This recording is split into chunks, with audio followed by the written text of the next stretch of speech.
Hola médicos, bienvenidos de nuevo a otra lectura de guías de práctica clínica y en esta ocasión vamos a revisar el diagnóstico y manejo de la laringotraqueitis.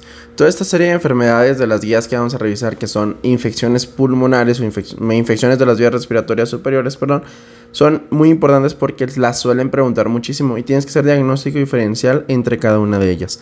Entonces, a lo largo de la semana van a estar viendo que voy a estar subiendo varias de estas guías de práctica clínica para que las estén revisando. La laringotraqueitis es una enfermedad infecciosa que afecta a niños de 6 a 3 años y es la causa más común de obstrucción de la vía respiratoria alta.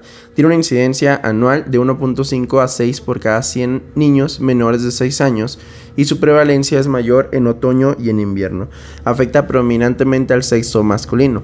La laringotraqueitis ocupa el 15% de las infecciones respiratorias en los niños y es una enfermedad benigna y autolimitada. Se caracteriza por ser de inicio súbito, por tener tos traqueal, estridor laringio, inspiratorio y disfonía, que esta representa la tríada característica de la enfermedad. Los agentes causales más importantes son virus para influenza tipo 1 y tipo 3, adenovirus, sincitial respiratorio e influenza. Y pues como ya comentamos, es una enfermedad que se autolimita. Lo que te van a preguntar de aquí van a ser qué es de inicio súbito, la tríada clínica y el agente etiológico más frecuente que ya vimos que es virus para influenza. Comentamos nuevamente la tríada clínica, disfonía, estridor, que es de tipo laringio e inspiratorio y tos traqueal. Va a ser de inicio súbito, tiene una fase prodrómica de 2 a 48 horas previas con rinorrea, con fiebre y con tos no traqueal. Y se va a clasificar de acuerdo a la gravedad en leve, moderada, grave y que amenaza la vida. Y eso lo vamos a hacer con varios datos clínicos, que es el estado mental, el estridor, la dificultad respiratoria, la frecuencia cardíaca, la saturación de oxígeno, si tiene palidez, la hipotonía y la cianosis. Existen varias pruebas diagnósticas que nos pueden ayudar a complementar el diagnóstico, como puede ser la radiografía de cuello en la proyección antero-posterior, que va a reflejar en el 50% de los pacientes un signo clásico que se conoce como signo de aguja o torre, y esto va a consistir en una disminución de la columna de aire subglótico. En la proyección lateral del cuello también se va a observar una distensión de la hipofaringe. El diagnóstico de la laringotraqueitis aguda es confiable basado en el examen clínico, en la historia clínica y en el cuadro clínico que presenta el paciente. Entonces, por tal motivo, la radiografía no se sugiere como parte del abordaje diagnóstico, pero sí es algo que te van a llegar a preguntar. Entonces, es algo que te lo tienes que saber. El diagnóstico diferencial hay que hacerlo con el resto de las enfermedades de vía aérea superior. La laringotraqueitis usualmente se va a acompañar de fiebre alta, de apariencia tóxica, de pobre respuesta a la epinefrina nebulizada y cuando tengamos estos datos y tengamos un paciente que su clínica no es tan clara, es un paciente que no cumple con la edad, estamos en otra estación del año, entonces ante ellos es cuando tenemos que descartar una traqueitis bacteriana. ¿Por qué? Porque puede estar solapándose o puede presentar la misma sintomatología más una apariencia tóxica esta enfermedad. Entonces, los signos que son compatibles con sospecha de laringotraqueitis, pues es la ausencia de tos, la disfagia, la cialorrea, la angustia, el inicio súbito de los síntomas y la fiebre alta, y todo esto principalmente cuando tengamos niños que están en una posición que se conoce como posición de trípode, en donde el paciente está salivando, donde se siente o se mira muy mal el paciente, tiene un aspecto muy tóxico. En estos casos, con la posición de trípode, que es un niño que está sentado hacia adelante, principalmente necesitamos descartar la posibilidad de que presente epiglotitis nuestro paciente, que es uno de los diagnósticos diferenciales. En otros pacientes que sean de edad de 12 y 36 meses, cuando inicien con estridor de inicio súbito, con ausencia de fiebre, con sibilancias expiratorias, no inspiratorias y pérdida de la voz, aquí necesitamos descartar la inhalación de un cuerpo extraño. Entonces todos estos diagnósticos diferenciales, cuando tú estés haciendo la NARM, te los van a poner y tú tienes que tener la pericia diagnóstica para poderlos descartar y de elegir cuál es el diagnóstico correcto de tu paciente. Entonces, los niños que estén clasificados con una laringotraqueitis leve se manejan de forma ambulatoria con glucocorticoide. La moderada necesita hospitalización, al menos en urgencias, por 24 horas o más bien de 2 a 4 horas, perdón, y se va a evaluar su egreso si tiene el estridor laringio revirtió después de la administración de glucocorticoides o tiene ausencia de signos de dificultad respiratoria, que algunos de los signos es lo que tú vas a encontrar clínicamente en los recién nacidos que te hablan de dificultad respiratoria, ¿no? Que tiene taquipnea, que tiene uso de músculos accesorios, que tiene alteración del estado mental, etcétera, ¿no? Tiraje intercostal, todo eso, ¿no? La laringotraqueitis grave tiene que permanecer en el servicio de urgencias y la laringotraqueitis que amenaza la vida tiene que irse a una unidad de cuidados intensivos de pediatría. Hay varios datos de alarma que deben de saber los familiares, principalmente cuando se egresen los pacientes, que es la persistencia o exacerbación del cuadro clínico, la cianosis, la somnolencia y o irritabilidad persistente, el incremento del estridor y aumento de la dificultad respiratoria, ¿no? Entonces, en estos niños se recomienda en el tratamiento utilizar glucocorticoides como parte de su tratamiento. ¿Por qué? Porque es lo que más les puede llegar a ayudar a los pacientes. Cuando nosotros le damos a nuestro paciente glucocorticoides y el paciente no mejora, entonces necesitamos considerar otros diagnósticos diferenciales, ¿no? Vamos a utilizarlos de primera elección como tratamiento de primera línea y tratamiento de primera elección. ¿Por qué? Porque las puntuaciones de gravedad las van a reducir. Va a tener menor número de revalorizaciones o reingresos, tiene una estancia intrahospitalaria más corta, se tiene que utilizar menos la epinefrina y etcétera, ¿no? Tampoco nos vamos a meter a hablar de todo esto. El tratamiento debe ser con una dosis única de dexametasona, calculado a 0.6 miligramos por kilo, preferentemente intramuscular, o podemos utilizar la alternativa de budesonida nebulizada, 2 miligramos de forma inhalada, ¿no?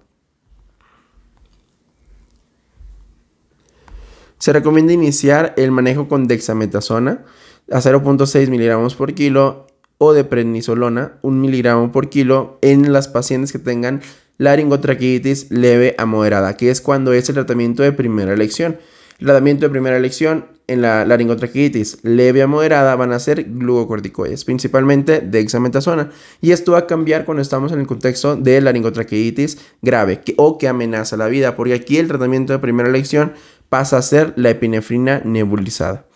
Entonces, la epinefrina, el objetivo de esto de brindarlo es disminuir la dificultad respiratoria en forma inmediata y reducir la necesidad de intubación de la vía aérea. La dosis que se recomienda es de la epinefrina de 1/1000 y esta es efectiva, al igual que la otra forma que es la que vas a ver siempre los CTOs y todo ese show, que es la epinefrina racémica, ¿no? Esta va a estar indicada a su uso, como ya estuvimos comentando, en laringotraqueitis grave y aquella que amenaza la vida o en aquellos pacientes con persistencia de síntomas a pesar del uso de dosis de glucocorticoides y que obviamente nosotros no estamos sospechando que no sea otra enfermedad más que la laringotraqueitis, ¿no? El tratamiento, ¿cómo se haga la epinefrina nebulizada? Pues 4 ámpulas de 1 mililitro para tener un total de 4 de 1 miligramo en 1 mililitro y con una fórmula de 1/1000, ¿no? Sin diluir y de ser posible administrarla en conjunto con oxígeno. Ya vimos más o menos lo que son las dosis. La dosis por kilo va a ser de 0.05 a 0.1 mililitros por kilo por dosis. En niños con laringotraqueitis que presentan fiebre o malestar general podemos utilizar antipiréticos o algún tipo de analgésico. No se recomienda en el contexto de laringotraqueitis aguda brindar antibióticos a los pacientes ni tampoco antitusígenos porque no les van a hacer nada. El tratamiento farmacológico tiene que estar centrado en mantener la calma en los pacientes y evitar el mínimo de procedimientos. ¿Para qué? Para que esto no pueda aumentar la obstrucción de la vía aérea, ¿no? Se debe proporcionar oxígeno a todos los niños con estado grave o que amenacen la vida o que tengan una saturación menor del 92%. La nebulización y humidificación del aire no ha demostrado ser efectivas como parte del tratamiento de la laringotraqueitis y tampoco la exposición al frío, al menos por parte de esta guía de práctica clínica. Y luego vamos a seguir con el siguiente algoritmo, que es un algoritmo que está muy bien y que realmente les va a ayudar a saber todo lo que tienen que saber. De un lado tenemos la presentación leve, que va a ser ausencia de estridor y o dificultad respiratoria o que tenga una dificultad respiratoria leve. Aquí el tratamiento tiene que ser manipulación mínima, mantener confortable y brindar dexametasona 0.6 miligramos por kilo por vía oral. Si tiene buena respuesta, se egresa el paciente y se maneja en casa y hay que educar a los pacientes con datos de alarma, como les comentábamos que el principal es la persistencia del cuadro clínico. Si tu paciente con esto no mejoró, o tu paciente está en una categoría moderada, que es estridor con dificultad respiratoria en reposo y sin agitación, aquí lo que nosotros tenemos que brindar a nuestro paciente es una manipulación mínima, mantener confortable, la misma dosis de dexametasona. Sin embargo, hay que mantenerlo en urgencias al menos de 2 a 4 horas y después vamos a evaluar si existe una mala respuesta a las 4 horas. Esta mala respuesta nos va a hablar de que hay falta de la mejoría de la dexametasona, persiste la dificultad respiratoria moderada y persiste el estridor en reposo. Aquí en estos casos tenemos que hospitalizar y administrar epinefrina nebulizada y nuevamente observar por 2 a 4 horas.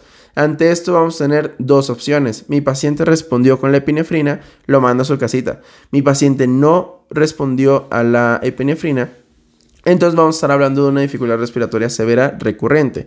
Tiene que ser valorado por la unidad de cuidados intensivos de pediatría y administrar la epinefrina nebulizada, 5 mililitros de la epinefrina arsémica, ¿no? Al 2.25% y observar durante 2 horas.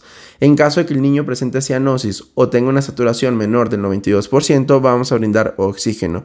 Cuando tenga mala respuesta persistente, en estos casos debemos de considerar que nuestro niño a lo mejor tiene otra cosa que no es laringotraqueitis.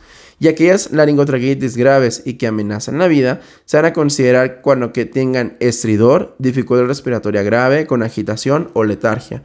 Aquí el tratamiento es manipulación mínima indispensable, oxígeno con las mismas indicaciones, que es menos del 92% de saturación o cianosis, y vamos a administrar el epinefrina o epinefrina racémica, ¿no? Como tratamiento de primera elección sobre la dexametasona.